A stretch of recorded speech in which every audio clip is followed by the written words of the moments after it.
Dennis Joseph തിരക്കഥ എഴുതി TS Suresh Babu സംവിധാനം ചെയ്ത ചിത്രം കോട്ടയം കുഞ്ഞച്ചൻ. കൂനാമുച്ചി കുടുംബത്തിലെ മിഖായിൽ രാവിലെ ഉണർന്ന് പ്രാർത്ഥനയിലാണ്. ശബ്ദം കുറച്ചു കൂടിപ്പോയതിൽ പ്രിയ പത്നി പരാതി പറയുന്നുണ്ട്. 2 പെൺമക്കൾക്കും മകനും ആവശ്യമുള്ളതെല്ലാം ദൈവകൃപയാൽ താൻ ഉണ്ടാക്കിയിട്ടുണ്ടെന്നാണ് മിഖായിൽ പറയുന്നത്. മോൻ കുട്ടപ്പനെ കാണാൻ കൊതിച്ചിരിക്കുകയാണിവർ. ഉപ്പുകണ്ടത്ത് ഏലിയാമ്മ ചേടത്തിയുടെ വീട്ടിൽ നിന്നാണ് കുട്ടപ്പൻ പഠിക്കുന്നത്.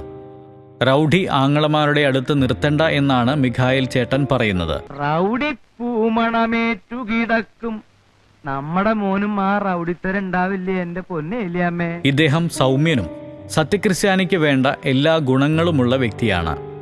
ഇന്ന് ഞായറാഴ്ച. മോളിക്കുട്ടിയെ പെണ്ണുകാണാൻ പയ്യന്റെ അപ്പൻ വരുന്ന ദിവസമാണ്. പക്ഷേ മോളിക്കുട്ടിയും സൂസിയും എഴുന്നേറ്റിട്ടില്ല. അമ്മയുടെ വക നല്ല വഴക്കും കേൾക്കുന്നുണ്ട്. നിന്നെ കാണാൻ വരത്തില്ലോ നിന്നെ കെട്ടാൻ പോകുന്ന ചെറുക്കന്റെ തന്ത കുളിച്ചെഴുന്നേറ്റ് പള്ളി പൊടി. മുട്ടക്കാരൻ അന്തുറുവിനോട് പെണ്ണുകാണൽ കാര്യം പറഞ്ഞുപോയി, ആരോടും പറഞ്ഞേക്കരുത് എന്ന് ഏലിയാമ്മ പറയുന്നുണ്ട്.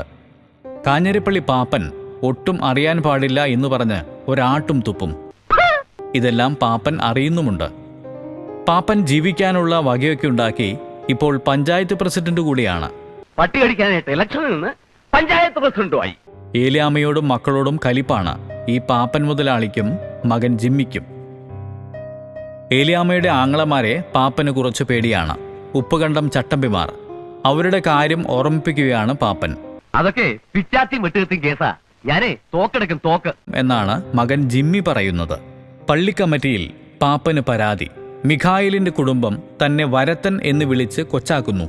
എന്നാൽ താൻ അധ്വാനിച്ചുണ്ടാക്കിയതാണ് എല്ലാം എന്ന് പാപ്പൻ പറയുകയാണ്. മിഖായിലിന്റെയും ഏലിയാമ്മയുടെയും അരയേക്കർ സ്ഥലത്ത് നിന്ന് 4 സെന്റ് സ്ഥലം പാപ്പന് വഴിക്ക് വിട്ടു നൽകണം എന്നതാണ് ആവശ്യം. അതുമാത്രമല്ല, പാപ്പന്റെ വീടിന് മുന്നിലുള്ള മിഖായിലിന്റെ വീട് മാറിക്കിട്ടിയാൽ തന്റെ വീടിന് നല്ല ദർശനമായിരിക്കും അത്രേ. കോട്ടയത്ത് നിന്ന് കുഴീക്കൊച്ചെത്തി മോളിക്കുട്ടിയെ കാണാൻ. പയ്യന്റെ അപ്പനാണ് കുഴീക്കൊച്ച്. വഴിയിൽ നിന്ന് പാപ്പന്റെ ആൾ കുഴീക്കൊച്ചനെ പൊക്കി. മോളിക്കുട്ടിക്ക് ഭ്രാന്താണെന്നൊക്കെ പറഞ്ഞ് അതങ്ങ് മുടക്കി. കുടിച്ചു പൂസായി കുഴീക്കൊച്ച് മിഖായിലിന്റെ വീട്ടിലേക്ക്. കാഞ്ഞിരപ്പള്ളി പാപ്പനാണ് കുടിപ്പിച്ചതെന്ന് ഏലിക്കുട്ടിക്ക് മനസ്സിലായി. ഏലിക്കുട്ടിയുടെ നിർബന്ധം കൊണ്ട് മിഖായിൽ പാപ്പനോട് ഇക്കാര്യം ചോദിക്കാൻ വരികയാണ്. പാപ്പൻ ധാർഷ്ട്യം കാണിച്ച് മിഖായിലിനെ തല്ലുന്നു. ഇത് കണ്ട് ഏലിക്കുട്ടി പാപ്പനെ ചീത്ത വിളിക്കുന്നു. രാവിലെ ഉണർന്ന് മക്കൾ ഏലിക്കുട്ടിയെ കാണാതെ വെപ്രാളപ്പെടുന്നു.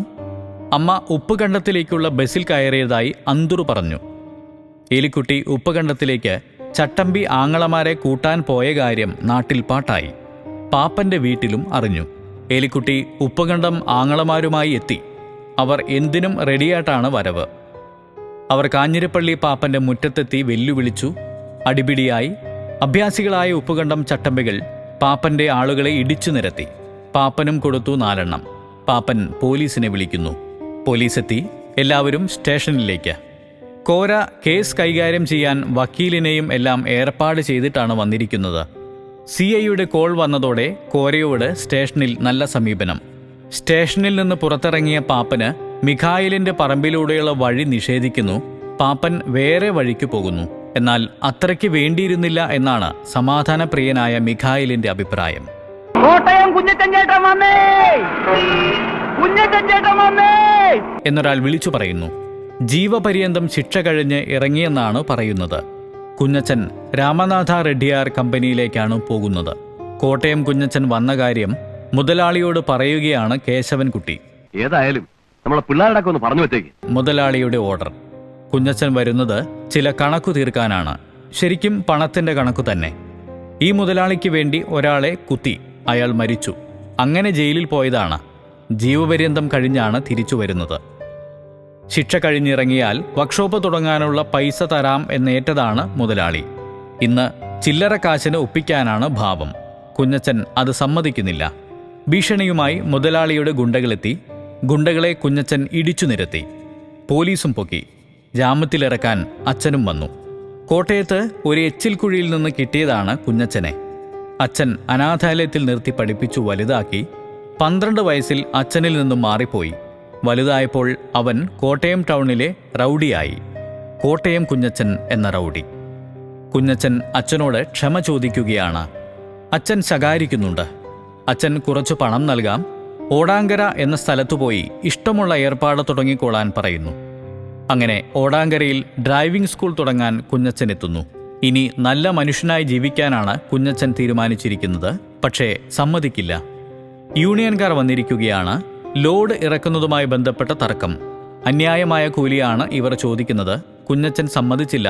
അവർ കൈവച്ചു. ഡ്രൈവിംഗ് സ്കൂൾ ഉദ്ഘാടനത്തിന് മോഹൻലാൽ വരുമെന്നാണ് അനൗൺസ്മെന്റ്. കുഞ്ഞച്ചൻ വികാരിയച്ഛനെ ഒന്നുപോയി കണ്ട് ക്ഷണിച്ചിട്ടുമുണ്ട്.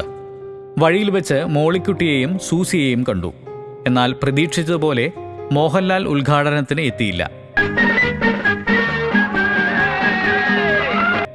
മിഖായിൽ ചേട്ടനെ അന്വേഷിച്ച് ഒരു ചെറുപ്പക്കാരൻ വീട്ടിൽ. ആരാ? എന്റെ പേര് ജോയ്. ക്ഷമ ചോദിക്കാൻ വന്നതാണത്രേ. തന്റെ അപ്പച്ചൻ വീട്ടിൽ വന്ന് അപമര്യാദയായിട്ട് പെരുമാറിയതിലാണ് ജോയ് ക്ഷമ ചോദിക്കുന്നത്. കുഴിക്കൊച്ചിന്റെ മകനാണ് ഈ ജോയ്. മോളിക്കുട്ടി PDCക്ക് പഠിക്കുമ്പോൾ ജോയ്ക്ക് ഇഷ്ടം തോന്നിയതാണ്. അങ്ങനെ ജോയ് ആണ് ആലോചനയ്ക്ക് മുൻകൈ എടുത്തത്. ഇഷ്ടമാണെങ്കിൽ വിവാഹം കഴിക്കാം എന്ന് ജോയ്. എന്നാൽ മോളിക്കുട്ടിയുടെ ഇഷ്ടം പറയുന്നില്ല. പിറ്റേന്ന് പള്ളിപ്പെരുന്നാളിന് ജോയിയും കുഞ്ഞച്ചനും എല്ലാമുണ്ട്. ഗാനമേളയ്ക്കിടയിൽ മെയിൻ സ്വിച്ച് ഓഫ് ചെയ്ത് ജിമ്മിയുടെ ആൾക്കാർ മോളിയെ തട്ടിക്കൊണ്ടുപോകുന്നു. ഇത് കണ്ട് ജോയ് ഓടിവരുന്നു. പിന്നാലെ അനിയനും അനിയത്തിയും. അവരെ ജിമ്മിയുടെ ഗുണ്ടകൾ തടയുന്നു. കുഞ്ഞച്ചനും ഓടിയെത്തുന്നു. സംഘർഷം മൂത്തു. എന്നാൽ അടിപിടി കഴിഞ്ഞപ്പോൾ ജോയ് കുടുങ്ങി. മോളിക്കുട്ടി ഒന്നും മിണ്ടിയുമില്ല. കുഞ്ഞച്ചനാണ് രക്ഷിച്ചത് എന്ന് സൂസൻ. എന്നാൽ മോളിക്കുട്ടിക്ക് കുഞ്ഞച്ചനോട് വലിയ താല്പര്യമില്ല. അയാളുടെ അടുത്തൊന്നും പോയി നിൽക്കരുത് എന്നാണ് സൂസിയെ ഉപദേശിക്കുന്നത്. കല്യാണം കഴിക്കാൻ ഉപദേശിക്കുകയാണ് മിഖായിൽ ചേട്ടൻ. 2-3 കൂടെ പുറത്തതാണെന്ന് കുഞ്ഞച്ചൻ. പള്ളിയും വിശ്വാസമൊന്നുമില്ലാതെ നടക്കുന്ന കുഞ്ഞച്ചന് നല്ലൊരു പെണ്ണിനെ കെട്ടി മാന്യമായി ജീവിക്കണമെന്നാണ് ആഗ്രഹം. എന്നാൽ അതൊന്നും നടക്കുന്ന ലക്ഷണമില്ല എന്നാണ് കുഞ്ഞച്ചൻ പറയുന്നത്. കുഞ്ഞച്ചനെ മിഖായിലിന്റെ വീടിന്റെ ചായ്പിൽ വാടകയ്ക്ക് താമസിപ്പിക്കാൻ തീരുമാനിച്ചു ഏലിക്കുട്ടി. കുഞ്ഞച്ചൻ ഒരു കടിക്കുന്ന പട്ടിയെപ്പോലെ അവിടെ കിടക്കട്ടെ എന്നാണ് ഏലിക്കുട്ടി പറയുന്നത്. കുഞ്ഞച്ചന് മോളിക്കുട്ടിയോട് ഇഷ്ടമാണ്. മോളിക്കുട്ടിയെ കാണാൻ കൂടിയാണ് കുഞ്ഞച്ചൻ ഇവിടെ താമസിക്കുന്നത്. തക്കത്തിന് അടുക്കളയിൽ കയറി ശൃംഗാരവും തുടങ്ങി ആശാൻ. കുഞ്ഞച്ചന് കള്ളു കൊണ്ടുവരുന്നത് മോളിക്കുട്ടി കണ്ടു. പക്ഷേ ഈ പരിപാടി പറ്റില്ല എന്ന് ഏലിക്കുട്ടിയും മിഖായിലും.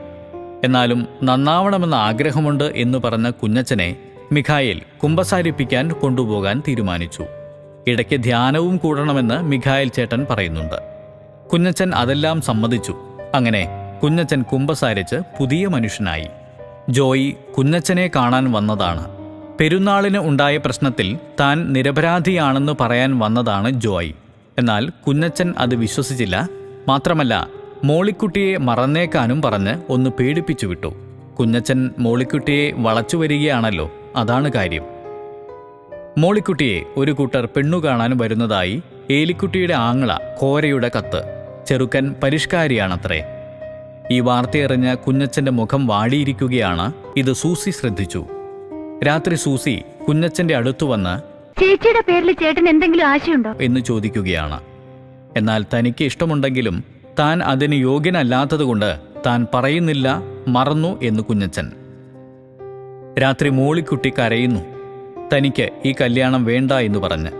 ചേച്ചിക്ക് കുഞ്ഞച്ചൻ ചേട്ടനെ സത്യമാണോ ചേച്ചി? സൂസി ചോദിക്കുമ്പോൾ മോളി തുറന്നു പറയുന്നില്ല. എന്നാൽ വരുന്ന കല്യാണം ഒഴിവാക്കി തരണം എന്നും പറയുന്നു. മോളിക്കുട്ടിക്ക് കുഞ്ഞച്ചനോട് ഇഷ്ടമാണെന്ന് സൂസിയും കുഞ്ഞച്ചനും ധരിക്കുന്നു. ഈ കല്യാണം മുടക്കിത്തരണമെന്ന് മോളിക്കുട്ടി കുഞ്ഞച്ചനോട് പറയുന്നുണ്ട്. പരിഷ്കാരി പയ്യനും കൂട്ടരുമെത്തി.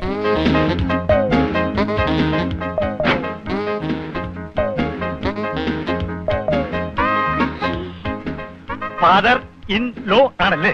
മോളിയും സൂസിയും ഒഴികെ എല്ലാവരും ഹാപ്പി.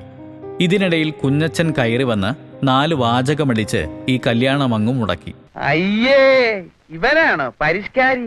ഞാനും മോളിക്കുട്ടിയും നമ്മളെ ഇരിപ്പ് വശം വെച്ച് നോക്കുമ്പോ എനിക്കിതൊക്കെ അന്വേഷിക്കാമല്ലോ. ഇതൊരുമാതിരി തല മുഴുവൻ എണ്ണയും പുരട്ടി 35 ബെല്ലും പാള ബെൽറ്റും സ്വർണ്ണ പല്ലും ഒരുമാതിരി കാട്ടുമാക്കാന്റെ സൈസ്. നാണം കെട്ടവനെ. അല്ല, അങ്ങനെ പിണങ്ങി പോവാണോ? ഞങ്ങൾ ഒന്നുകൂടെ ഒന്ന് ആലോചിച്ചിട്ട് എന്നാന്ന് വെച്ചാ വരാം. ഉടക്കി പോവല്ല. കല്യാണം മുടങ്ങിയപ്പോൾ സൂസനും ഹാപ്പി. എന്നാൽ ഏലിക്കുട്ടിയുടെ കലി തീരുന്നില്ല. വേറെ ആണുങ്ങളെ കിട്ടും, താനും റെഡിയാണെന്ന് പരോക്ഷമായി കുഞ്ഞച്ചൻ ഏലിക്കുട്ടിയോട് പറയുന്നുണ്ട്. ഇവിടെ തന്നെ എന്ന് പറഞ്ഞാ നമ്മുടെ ഇവിടെ തന്നെ.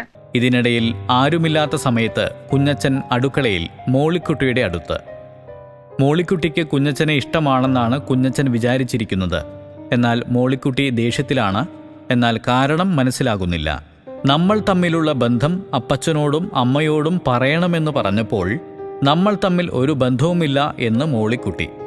ഇത് കേട്ട കുഞ്ഞച്ചന് അത് ഉൾക്കൊള്ളാനായില്ല. മോളിക്കുട്ടിയുടെ ക്ഷമ കെട്ടു. ഇറങ്ങിപ്പോകാൻ പറയുന്നു. കുഞ്ഞച്ചൻ മോളിക്കുട്ടിയുടെ കയ്യിൽ കയറി പിടിച്ചതോടെ മോളിക്കുട്ടി ഒച്ചവെച്ചു. ഇത് മരം കയറി മറിയാമ്മ കാണുന്നു. അവർ ഒച്ചവെച്ച് ആളെ കൂട്ടി. മോളിക്കുട്ടിയെ നശിപ്പിച്ചു എന്നാണ് എല്ലാവരും ധരിച്ചത്. മിഖായിൽ ആദ്യമായി തെറി വിളിച്ചു. അതും കുഞ്ഞച്ചന്റെ മുഖത്തു നോക്കി. എടാ കള്ള പൊലയാടി മോനെ, ഇറങ്ങടാ എന്റെ വീട്ടിൽ നിന്ന്. ഏലിക്കുട്ടിയും വന്ന് കുഞ്ഞച്ചനെ വീട്ടിൽ നിന്ന് ഇറക്കി വിടുന്നു. ഉപ്പുകണ്ടം കോരയും കൂട്ടരും കുഞ്ഞച്ചനെ തല്ലാൻ വരുന്നു. രണ്ടു കൂട്ടരും കട്ടയ്ക്ക് നിന്നു. എടാ ഉപ്പ് കണ്ടം കോര കഴിവണ മോനെ, ഇറങ്ങി വാടാ. രാത്രി കുഞ്ഞച്ചൻ കുടിച്ചു വന്ന് ഭീഷണി മുഴക്കി. കൊല്ലും എന്നു പറഞ്ഞാണ് കുഞ്ഞച്ചൻ പോയത്. ആ രാത്രിയിലാണ് മോളിക്കുട്ടി സൂസിയോട് ആ സത്യം പറയുന്നത്. എനിക്ക് ആ ജോയിക്കുട്ടിയെ ഇഷ്ടമാണ്. എങ്കിലും അത് നേരത്തെ അങ്ങ് എല്ലാരോടും പറഞ്ഞൂടായിരുന്നോ എന്ന് സൂസി ചോദിക്കുന്നു. രാത്രി മിഖായിലിന്റെ തോട്ടത്തിന് ആരോ തീയിട്ടു. കുഞ്ഞച്ചനാണെന്ന് സംശയവും പറഞ്ഞു. ഇത് കേട്ട മിഖായിലും കോരയും തോട്ടത്തിലേക്ക് ഓടുന്നു. കരഞ്ഞു തളർന്നിരുന്ന മിഖായിലിനെ പിന്നിൽ നിന്ന് വന്ന ജിമ്മി കഴുത്തുമുറിച്ച് കൊല്ലുന്നു. കോരയെ ഗുണ്ടകൾ വളയുന്നു. അടിപിടിക്കിടയിൽ കോരയെയും ജിമ്മി കുത്തിക്കൊല്ലുകയാണ്. ഇരുവരെയും കൊന്ന കാര്യം കുഞ്ഞച്ചൻ അറിയുന്നു. കുഞ്ഞച്ചനോട് തൽക്കാലം മാറി നിൽക്കാൻ ഉപദേശിക്കുകയാണ് കൂട്ടുകാർ. പോലീസ് വന്നത് കണ്ട് കുഞ്ഞച്ചൻ ഒളിച്ചു. കോരയും മിഖായിലും മരിച്ചത് താങ്ങാനാകാതെ കുടുംബം. കോര അടച്ച വഴി ജിമ്മി പൊളിച്ച് തീയിടുന്നു. ഏലിക്കുട്ടിയെയും മക്കളെയും ഭീഷണിപ്പെടുത്തുന്നു. രാത്രി ഏലിയാമ്മയെ ജിമ്മിയുടെ ഗുണ്ടകൾ അടിച്ചു വീഴ്ത്തുന്നു. ഇത് ഇളയ മകൻ കാണുന്നു. രാത്രി കുഞ്ഞച്ചൻ മോളിയുടെ വീട്ടിൽ. ഇല്ലാത്ത ആശ തന്ന് തന്നെ കുരങ്ങ് കളിപ്പിക്കാൻ നോക്കിയല്ലേ എന്ന് പറഞ്ഞ് മോളിയെ മർദ്ദിക്കുന്നു. മോളി കാലിൽ വീഴുന്നു. മിഖായിലിനെയും കോരയെയും കൊന്നത് താനല്ല എന്ന് പറയുമ്പോൾ അത് തനിക്കറിയാം എന്ന് സൂസി പറയുന്നു. കുഞ്ഞച്ചൻ ശാന്തനാകുന്നു. കുട്ടപ്പനെ ജിമ്മിയുടെ ആളുകൾ ഓടിക്കുന്നു. അമ്മയെ തല്ലി വീഴ്ത്തിയ കാര്യം കുട്ടപ്പൻ പറയുന്നു. രാത്രി ഉപ്പുകണ്ടത്തിൽ നിന്നും ആങ്ങളമാരെത്തി. ആരെയും കാണാനില്ല. കുഞ്ഞച്ചനെ കണ്ട ഉപ്പുകണ്ടം ആങ്ങളമാർ കുഞ്ഞച്ചനെ അടിക്കാൻ നോക്കുന്നു. എന്നാൽ ഏലിക്കുട്ടി തടയുന്നു. പാപ്പന്റെ വീട്ടിൽ ചെന്നന്വേഷിക്കുന്നു. മോളിയെയും സൂസിയെയും ജിമ്മി തട്ടിക്കൊണ്ടുപോയിരിക്കുകയാണ്. അവരെ നശിപ്പിക്കാൻ ഒരുങ്ങുകയാണ് ജിമ്മിയും പഞ്ചായത്ത് മെമ്പറും. ഉപ്പുകണ്ടം സഹോദരങ്ങൾ എത്തുന്നു. അവരെ ജിമ്മിയുടെ ഗുണ്ടകൾ കീഴടക്കി വീട്ടിൽ പൂട്ടുന്നു. കുഞ്ഞച്ചൻ മറ്റൊരു വഴിക്ക് പോയി. പുഴ നീന്തിക്കടന്ന് ജിമ്മിയുടെ സങ്കേതത്തിലേക്ക്. വീട്ടിനകത്ത് കടന്ന് ഉപ്പുകണ്ടം സഹോദരങ്ങളെ രക്ഷിക്കുന്നു. ജിമ്മി ഹൗസ് ബോട്ടിൽ മോളിയെയും സൂസിയെയും കൊണ്ടുപോകാൻ ശ്രമിക്കുന്നു. ബോട്ടിൽ കടന്നുകൂടിയ കുഞ്ഞച്ചൻ ജിമ്മിയുടെ ഗുണ്ടകളെ കീഴ്പ്പെടുത്തുന്നു. ഒടുവിൽ ജിമ്മിയെയും. ഉപ്പുകണ്ടം സഹോദരങ്ങളെത്തി മോളിയെയും സൂസിയെയും കൂട്ടിക്കൊണ്ടുപോകുന്നു. ജിമ്മിയെയും പാപ്പിയെയും പോലീസ് അറസ്റ്റ് ചെയ്യുന്നു. കുഞ്ഞച്ചന്റെ സ്ഥാപനം വീണ്ടും തുറന്നു പ്രവർത്തനം ആരംഭിച്ചു. ഉപ്പുകണ്ടം സഹോദരങ്ങൾ കുഞ്ഞച്ചന്റെ സ്ഥാപനത്തിലേക്ക്. ആദ്യം ഒന്ന് പേടിച്ചു. അല്ല, ഇതെന്താ ഒരു മുന്നറിയിപ്പുമില്ലാതെ? പുതിയ വല്ല പ്രശ്നവും ഒന്നുമില്ലല്ലോ. ഒരു ആലോചനയും കൊണ്ടുവന്നതാണെന്ന്. അതെ, നിറഞ്ഞ മനസ്സോടെ അവർ മോളിക്കുട്ടിയെ കുഞ്ഞച്ചന് വിവാഹം കഴിപ്പിക്കാൻ തീരുമാനിച്ചു. ചട്ടമ്പിമാരെ കൊണ്ട് കല്യാണം കഴിപ്പിക്കാൻ ഇഷ്ടമുണ്ടായിട്ടല്ല. മരിച്ചുപോയ ഉപ്പുകണ്ടം കോരച്ചേട്ടനെ പോലെ കട്ടയ്ക്ക് നിൽക്കുന്ന ആളായതുകൊണ്ടാണത്രേ കുഞ്ഞച്ചനെ അവർക്കിഷ്ടമായത്. കോരച്ചേട്ടനെ പോലെ കൂടെ നിർത്തണം. അതാണ് പ്ലാൻ. അത് കൊള്ളാം, അത് കൊള്ളാം. അത് ഞാൻ സമ്മതിക്കില്ല.